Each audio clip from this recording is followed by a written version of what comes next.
Welcome to Cloud on Air, webinars from Google Cloud. My name is Lak Lakshmanan, and I lead analytics and AI solutions at Google Cloud. Today, we'll be talking about Document AI. You can ask questions at any time by submitting them in the box below the screen. We have Googlers on standby to answer them. Let's get started. What's the purpose of Document AI? Well, if you think about most business transactions, most of those transactions begin with a document, end with a document, and often in the middle, you are transforming those documents. You are getting information from those documents. So a lot of business transactions have to work with documents.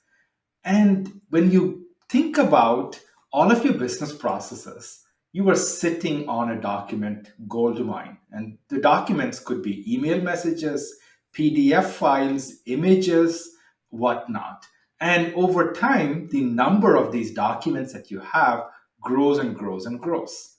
In fact, when you look at the kind of data that is in a typical enterprise, about one-fifth of that data is structured data. This is the kind of data that we store in our relational databases, that we organize it, we format it, and we do a lot of data analytics and tools and dashboards on it. Typically, you generate this data through spreadsheets by human manual entry. Some of the time, this data comes out of machines, out of logs, out of sensors, etc.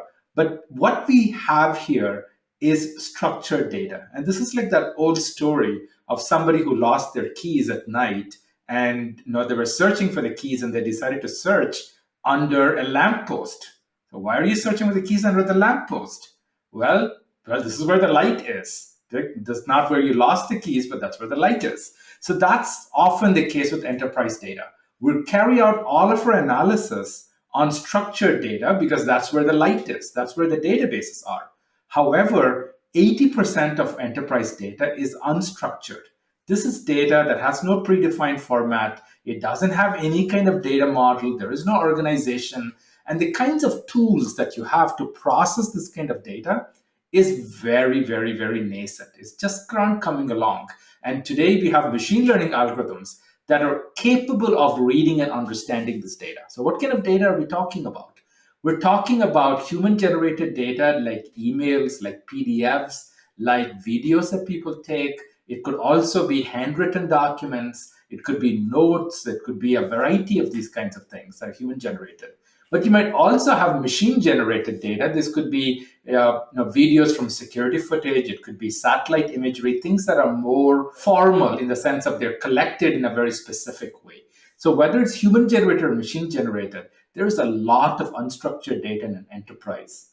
And that's where we want to be carrying out our searches. So the problem is that we don't have a good way to understand unstructured data. And this inability to understand unstructured data and treat it in our data analysis means that there's a lot of value left to be untapped. So you can often improve customer experience by looking at what customers tell you in terms of their phone calls to you, in terms of how they behave, etc. Right? So by not analyzing the emails that your customers send you, oftentimes you are leaving on the table the ability to improve your customer satisfaction scores, your customer loyalty, the ability of your customers to advocate for you and spend more on your products.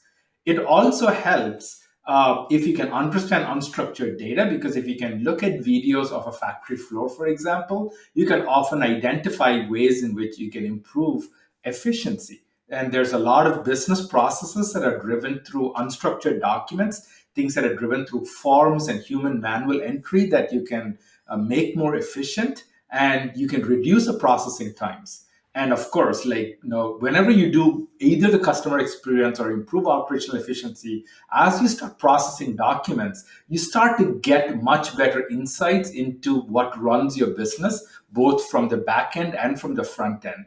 And the fourth thing that's also becoming increasingly important is that there might be a lot of compliance risks inherent in your unstructured data, and you don't want to discover them as a result of a lawsuit.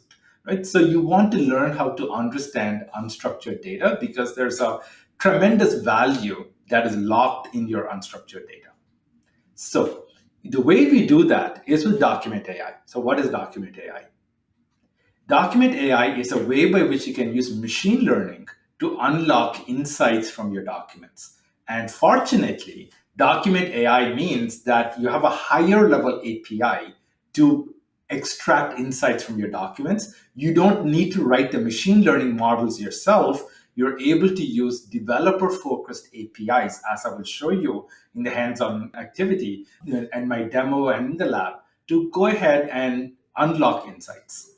So, what Document AI does is that it allows you to extract information from a document. It reads the document, and not only does it read it, it understands the structure of a document. And again, you will see this when I do a demo where I will take a form and it will understand the structure of a form, that a form contains questions and answers to those questions. And we'll be able to ask the Document AI to get us the answer to one of the questions that we know is in the form. And then once you have the answer to a variety of different questions, you can then go ahead and take it and you can load it into your relational database and you can make it more useful with all of your traditional dashboards and all of your traditional data analytics. So read it, understand it, make it useful. That's what Document AI is about.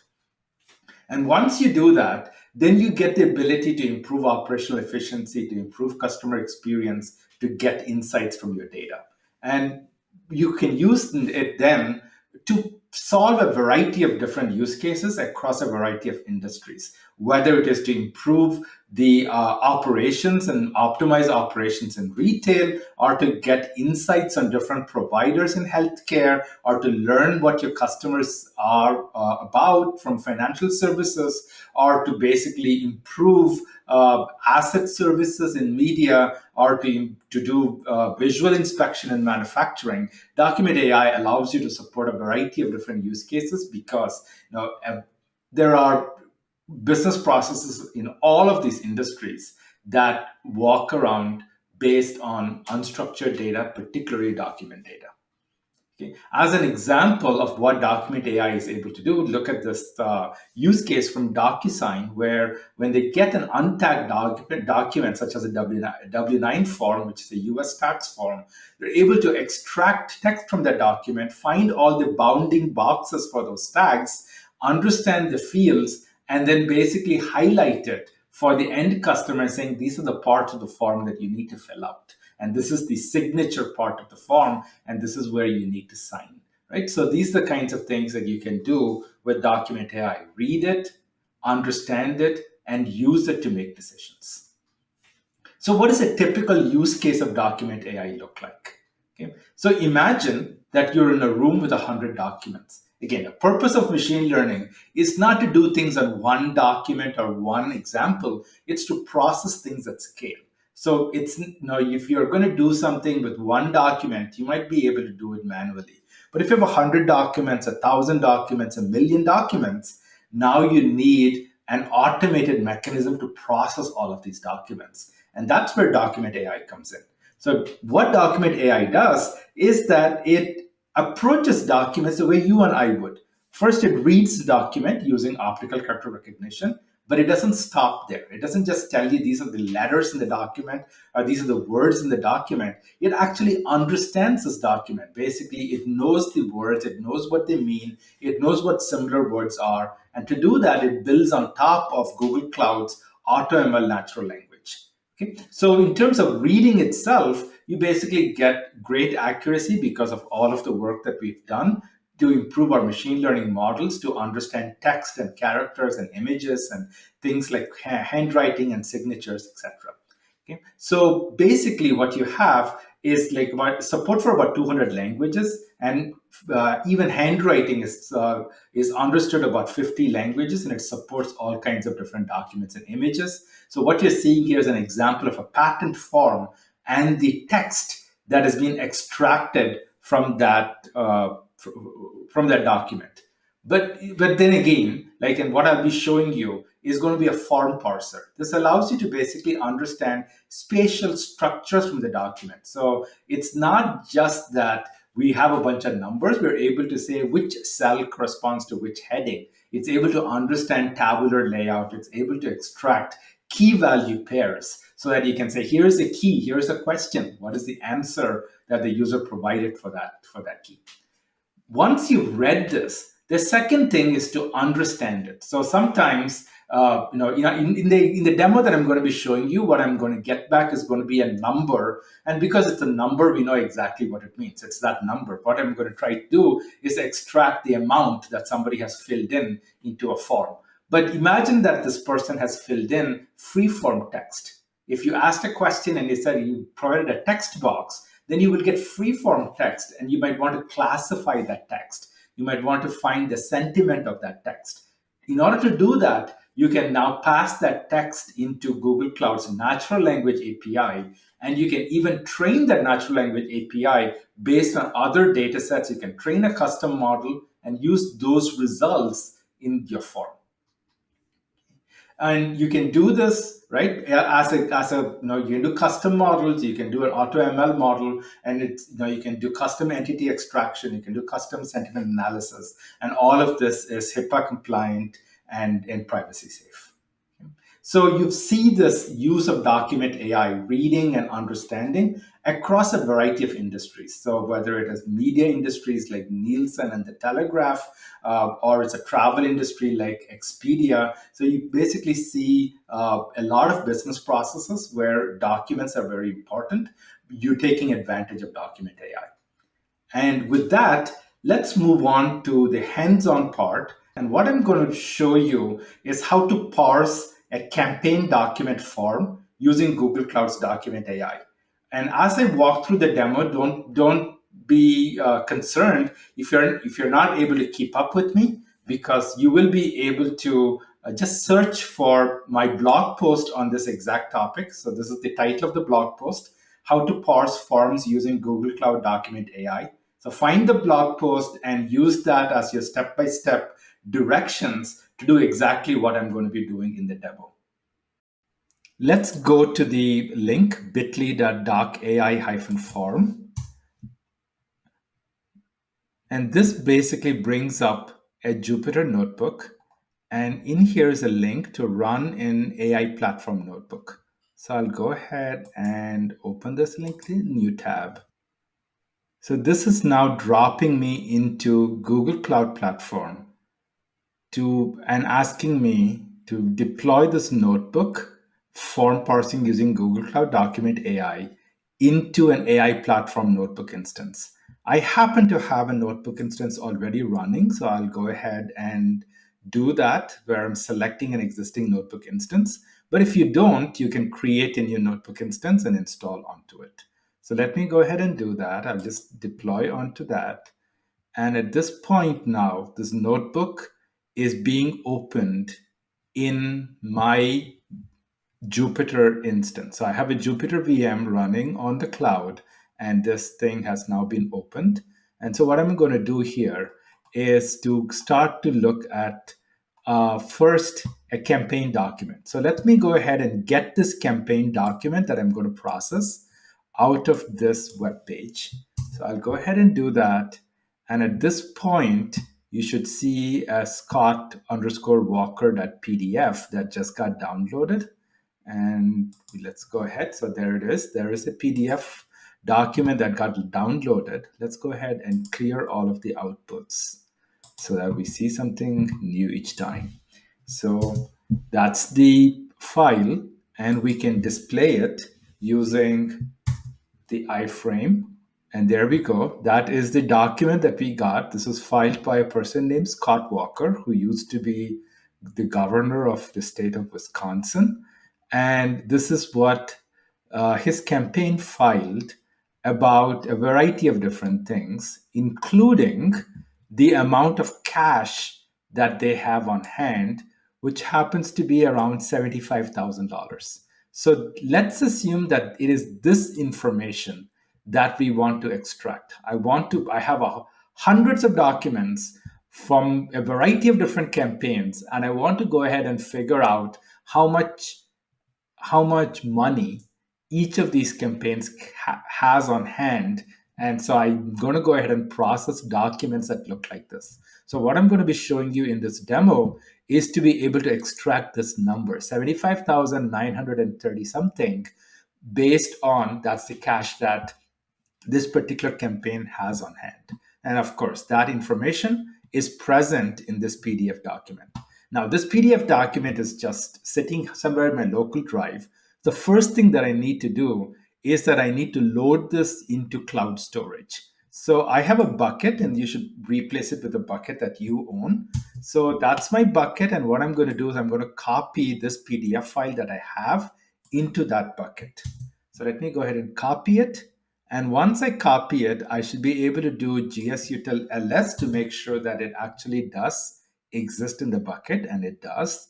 In fact, we can look at the size of that by doing ls minus l, and it is 214 kilobytes, 214 kilobytes. Okay, so that's the size of the file. So this file is now on cloud storage. The next thing that we need to do is that we need to use Document AI. And here's something that we can go ahead and we can enable it if this is the first time. I've already enabled it, but let's go ahead and just run through this, what that looks like. So you would enable it by going into this thing and making sure that your Document AI is enabled, that your administrator has given you permission to use Document AI. So in this case, I've enabled it, right? So that's why it says disable API. If it has not been enabled, you will get the option to enable the API. The next thing that we want to do is to figure out who it is that we are running on. Remember that I'm running this on the cloud as a VM. So this is running as this particular user. So that's called a service account, and it's running as a service account. And we need to allow this service account to use Document AI. The way we do that is by going ahead and let's create another service account. Okay, and we'll create the service account. We'll call this Doc AI demo. So that's fine. We can call that Doc AI demo. This is to try out Document AI, and go ahead and create that account. So now that account, we want to allow it to use Document AI. So there it is. We want it to be able to use Document AI, and say yes, let it use Document AI. Now this is the service account that can use it. And what we will say is that we want to allow my Jupyter notebook to also be able to do the things that service account can do. So I will go copy this account, and I will say, please go ahead and let this person be a user of the service account. Okay, and done. So at this point, this service account has been created. There should be a Document AI somewhere, a Doc AI demo, and that Doc AI demo account will be able to use Document AI. So let's go ahead and now send it in the scottwalker.pdf. So this is my PDF, scottwalker.pdf, and using Document AI is as simple as sending in a REST API. There's multiple APIs around to invoke REST. But what I will do is I'll do something very, very, very bare bones. I will use the Unix command curl to post an HTTP request into it. Of course, if you're doing this in Java or Python, use the corresponding API. And what we need to send to this API, what we need to post, is a request that looks like this. So the request is basically going to say, my file is on Google Cloud Storage, and here's my PDF. It is a PDF. And what we want the Document AI to do is to basically extract from parameters from a form. So we do this, and we will send this request to Document AI. So this has now created the request.json, and it's basically sent the request, and now it would have gotten back the response.json. So there is my response.json. Now we can tail the response.json right in my notebook, or we can just open it. So let's go ahead and open the request. That's a request.json.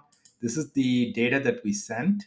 here's a response.json. This is the response that we got back, and we got back all of the text that was in that document. So this is the OCR working, and we basically get a bunch of text. But just this text by itself isn't that great, because what we want, remember, is a cache that Mr. Scott Walker has on hand. So that's what we need to know. And so we need to find this out by looking at the pages. And now we know that there is page number 1, and this is the layout, the detected languages, the blocks of data that's in there, right? Each block itself has a layout, it has a bounding polygon, right? And so on. So it's basically pulling out all of the information from there. And so that's like the second page. And even the second page itself has different paragraphs and different blocks. And each of these themselves have, like, the text segment, where it says that this text segment starts at 1657 and goes to 1669. So this is a start and end index into this text, right? So this particular paragraph is a 1657th character to the 1669th character out of this blob of text. So that's basically how we're going to, at the very bare bones, at a low level, that's what we'll have to process. So how do we do that? Well, in Python, we can go ahead and open the response. So this is basically what I'm doing. I'm opening the response and I'm saying, get me all of the response.text. So that is the response text, this thing here. So we go down here and we say, get me the response of text and print the first 100 characters. And we basically get the first 100 characters. These first 100 characters, that's basically what we are getting here, the first 100 characters. Okay. So now, how do we get the cache that they have on hand? Well, one easy way to do this is to go to the all text field and say, what is the index of cache on hand? Where is it located?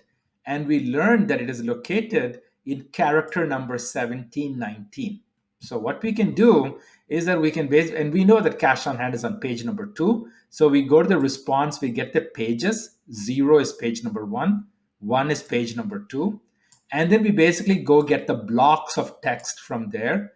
And let's say we want to basically look at the third block. And this basically tells us the third block. It starts at 1686 and ends at 1708. We know that we need 1719. So we could basically say what's in block number 4. Okay, that's 1708 to 1716. So block number 5 is what we need. Okay, so that includes this cache on hand business. So we go to this block number 5 and we do exactly what I did earlier, right? So we go to the block number 5 and get the let's see, block number 5, block number 5, get the layout, get the text anchor, get the text segments, get text segments of 0, and that's basically what it is. And we also want to get, so that's basically how we do this. So get the blocks of 5, layout, text anchor, text segments of 0. And if we do that, we basically get the 1716 and 1827. Now, here's basically me pulling this out in Python code, getting the start index, getting the end index, and saying all text, right, from the start index to the end index. What does that look like? Aha, cache on hand at beginning of the reporting period. That's exactly what we want. But the actual answer is a block that immediately follows this. Well, if this is block number 5, right, what do we need to do? We need to get block number 6. Well, let's go ahead and take this code, and so repeating it each time, we will basically define this as a method called extract text. And we can basically say the amount is to extract the text from block number 6 and print the amount. And there we go. We got our 75,931. So that's option number 1. Knowing the structure of the document and where it is, we are looking for cache on hand, find the cache on hand, find the next block. That's our answer, and we've gotten the amount. Well, this is still kind of low level. Remember, I said the document AI can understand your form fields. It actually can understand your form fields, and it understands the whole idea of here is the prompt and here is the answer. So, what we will do here is rather than do it at that very low level, I will now go to the response of pages and say, get me all of the keys that I have in the response to pages.